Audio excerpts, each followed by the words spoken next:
Psalms 12, 6, and 7, can we agree that that preserves the word of the Bible, and it is insisting the words in the Bible are as they are meant to be?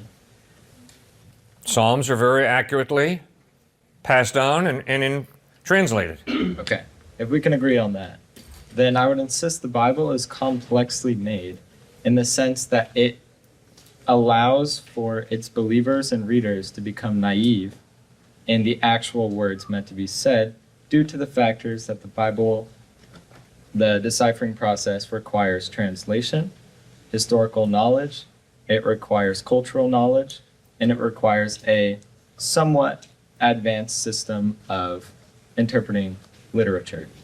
Through those senses, as I've heard you say before, people insist, is God American? Is he a white male? No, he isn't, but personal interpretation allows for you to come up with your own idea of God, leading to him, I will not know you, or release from me, I do not know you, in the end.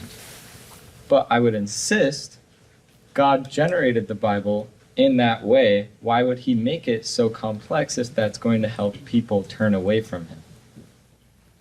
It seems to me you're worshiping a God who says, if you really have the time, if you really have the academic training to study original languages, to make sure the translation is accurate, if you really have the time to study 2,000 years of church history, if you really have the time to devote hours every day to studying the Bible, then maybe you'll have the truth, maybe you'll know God.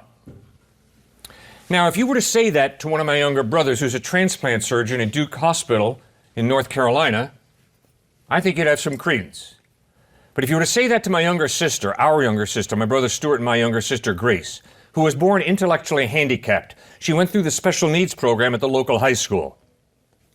And you're going to tell her, you know, you're going to have to learn Hebrew, you're going to have to learn exactly how to translate, and then you're going to have to spend hours poring over the text to make sure you have an accurate interpretation of it. I would argue that you worship an intellectual, elitist God.